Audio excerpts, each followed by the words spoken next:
Bruce, what can you tell us about the Alto and the reaction to it from customers here in Darwin? Well, it's very good. In fact, given the green car situation around at the moment, they're all looking for something like this, and the Alto's starting now to sell well.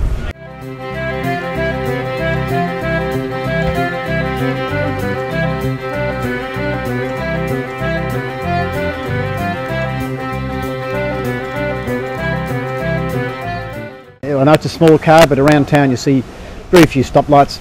You can't travel out of the town too far, and commuting back and forth to work, bus systems, are just non-existent. So these cars are going to go very, very well in this town.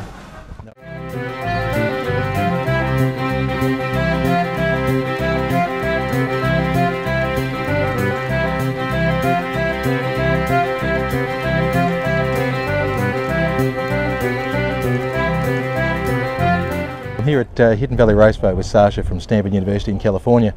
Sasha, you've been out in Australia for how long now? Since the end of September, about 3 weeks. And so the particular car we're looking at here, does it have a name? What do we call it? It's Apogee. So were you strictly relying on solar power to make this car go? Well, for the race we will be, but in the past we've been charging from a power supply just because it's easy. So if I wanted to, I could plug it into my normal voltage thing at home and charge it up and go? Yeah, sure, of course. And so once you've got a full charge, what sort of range are we looking at with a car like this? Well, how fast do you drive, Andrew? As fast as I normally can, but typically the police make me sit at 100.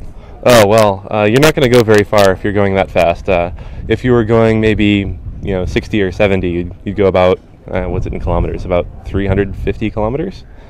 Okay, so speaking of which, so from a safety point of view, safety features on this car compared to, say, a conventional car. What are we looking at? So obviously airbags? No. Side curtain airbags? No. ABS? No. ESP? I don't even know what that is. Okay, well we've just had a look with the Stanford guys at one way of tackling the problem of lower emissions vehicles. Now, but the whole point about this challenge this year is that there's actually going to be another leg to it, and that one involves production cars. And one of the cars that we think is going to do really well is this little one here, the Suzuki Alto. Now, it's just been launched by Suzuki. It's got a 1 litre 3-cylinder engine that just puts out 50 kilowatts of power.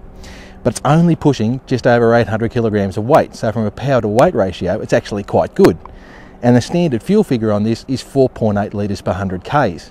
So on a fuel tank, which is just 35 litres, this car can go about 700 kilometres.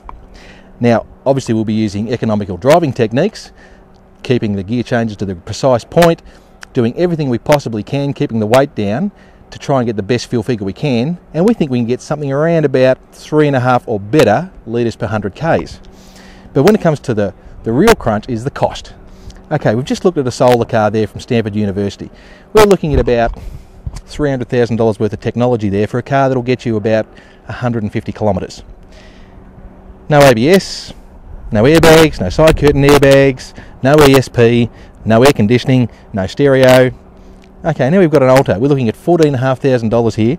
6 airbags, standard, including side curtains. ESP, standard. ABS brakes, standard. Mag wheel, standard. Air conditioning, standard.